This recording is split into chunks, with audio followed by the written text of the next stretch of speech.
Hey there, it's me with Engadget. We're here at Nokia House in Finland, and this is the wall of past designs from Nokia, and it's really amazing. There's some cool stuff. The first thing I noticed is one of my favorite, the 7710, 2005, before the iPhone, touchscreen, edge, camera. I mean, it was basically the definition of what it had. SIP, you could do voice over IP calls on this thing. A little slow though, but it was pretty awesome. Here's an Engadget QD. That's the second generation Engadget, not the Taco Talker. That's missing up here, sadly. Some of the early GSM phones here. Maybe even analog one. I'm not quite sure about these. Some of the more colorful candy bars are very popular. The 2100 was like everywhere. And then look at these form factors. Look at this. I mean, we're never gonna get things like this again. We need this kind of design. This is just awesome. I use an Engadget inspired 3300. It's just a regular phone, but not an Engadget. Some of the cooler flip phones from Nokia, when they were trying to compete, you know, they have these really cool form factors. Unfortunately, all these are dummies, but hey. Here's a really well-known, one of their luxury phones. I can't remember. I think it's the 8800 or something like that. Really quite cool. Has a nickname, but I forget it at this point. One of the communicators over here, probably one of the very early communicators. Spawned the E series, or ended up with the E90. Really cool form factor. And you can see they were pretty small despite being fully fledged devices for a time. Lipstick phone. Look at that, isn't that cool? With a little tag. So a lot of the design elements you're seeing, like say on Roku today, Nokia did like 5, 6, 10, whatever years ago. Let's see, what else is really particularly cool? So some new other communicators over here, and a couple of my favorites actually here, the N series tablets. Well, this is the 770. It's technically the successor to the cool phone I was handling earlier, the 7710, but it doesn't have a phone in it. It was running Linux, Memo. Really cool, you know, with a carry case. I really want one of those so bad. I sold mine. I regretted it every day just because it's so cool. It was then I followed up with the N800, which you see here, and then the N810, which had a slided keyboard, and a bunch of other, the N900. So you know, this is just some of the sampling of what Nokia did over the years, and it's really quite cool stuff. Now, this is Nokia's first GSM phone. Check this out. Look at this one. It's pretty big, right? Not as big as some of the others I'm going to walk you through in a second, but to give you an idea of a comparison, this is an 808 PureView, you know, which is basically a camera and a phone. And look at this, right? So this, one of the very, very early GSM phones, possibly the first, definitely Nokia's first. It's pretty awesome. And then it quickly got miniaturized. Like you can see, you know, a couple of years later, the 1610, which started kind of the whole colorization of things. And then, you know, here's like the car battery sized mobile. This is her first phone. Very heavy. It has like this little whip antenna and handset. Then, you know, a few years later, immediately got much more reasonable. You can actually carry this while you're talking. You know, like it's. I think that they should go back to doing this. To imagine the compute power you would have. You know, you could, like, I don't know, calculate the trajectory of some kind of asteroid or something at the same time as you're talking. Pretty cool. And that's pretty much it. I mean, there's a few others here.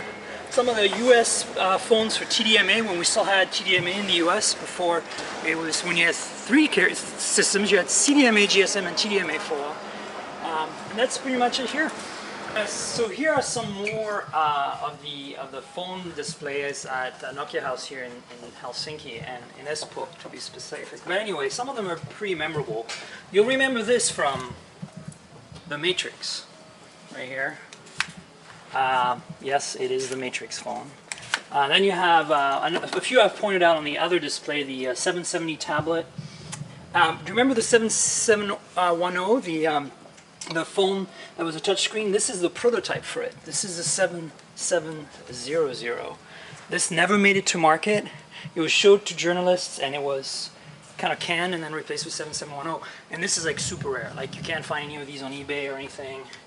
So this is a really cool Nokia N93i, one of the crazy camera phones from that era. You can see you can use it like this as a camcorder, And actually I'm doing it wrong because the display is facing me, but it has an optical zoom, Zeiss optical zoom. And then there's the N93, which is its predecessor right here, which is a little clunkier. I have one of these in silver somewhere, one of the few that I didn't get rid of. 2 megapixel autofocus Zeiss lens with zoom. Let's see what else we got here. Here's an original Engadget, the side talking phone. So you would hold it like this and talk. That's what the speaker is. This is a really cool kind of piece of history right here. I mean, think about it. We all play games on our phones now.